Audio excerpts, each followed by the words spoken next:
Hi guys, it's week 11 of ShakeTube 2017, a 15-week read-along of Shakespeare plays hosted by Lukash's Books and Curtis Books and Films. This week we are reading Othello, and of course it's Friday, so we're posting my thoughts on the play of the week. This is the first time I've read Othello. I didn't know anything about it, didn't know anything about the plot, other than what I kind of eventually read on the back. But it is about Othello, our sort of central character. He is a Moorish general in the Venetian army, and serving beneath him is a man named Iago. He's an ensign, often referred to as an ancient because of his length of service and the number of campaigns he's served in under Othello. Now, you'd think Othello was actually the main character, but I felt Iago was more of the main character. They both kind of have, high billing, but everything seems to center around Iago. He sets in motion all of the events.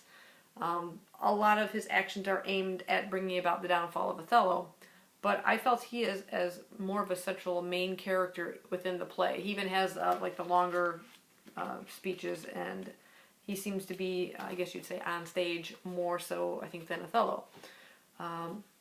So this the main plot is that Iago is hoping for promotion. He wants promotion to lieutenant. He feels he's earned it throughout the campaigns he's served in. But instead, for some reason, Othello promotes a much younger, inexperienced man by the name of Marcus Cassius. And he's absolutely furious. So Iago sets about bringing down Cassius. So he kind of sets in motion some events. He and a friend of his, Rodrigo, get Cassius drunk. He ends up in a big brawl, and Othello sees his condition and is furious and demotes him and promotes Iago. Yay, success! He's gotten, he's achieved his goal, but he doesn't end there. There's sort of an underlying evilness to Iago's character, and he sees Othello's happiness.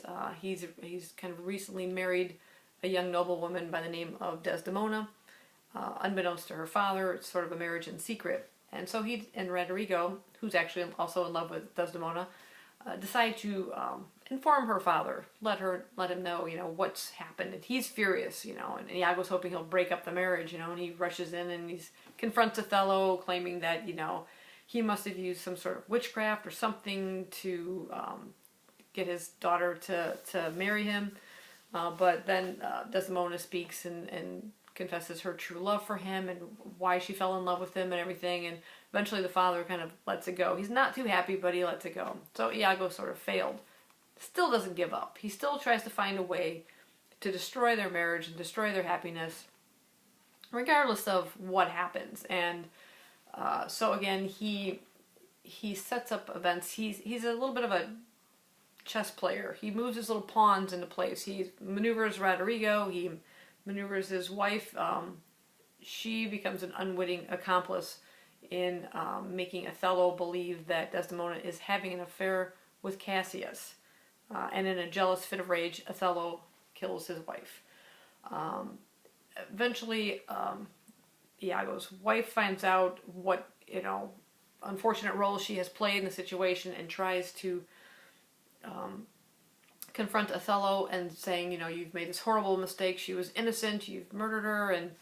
And when all the truth kind of comes out and Othello realizes what he's done, he ends up killing himself. And he's very impulsive, kind of quick to act, you might say, individual. And Iago ends up getting caught, and events have all been kind of revealed, and he says, you know what's happened, I'll say no more on the subject, and then he's hauled off and tortured, and poof, end of play. And I'm like, but I want to know why. Why did he have to go to that extra step? Why did he do what he did? Was it just pure evil? I mean, was there underlying motive? I mean, he got what he wanted. He got his promotion.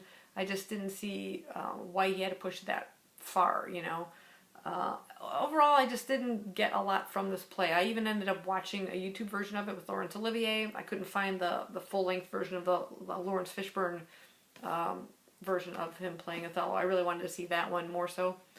But I thought maybe I'd see if I missed something from reading the play.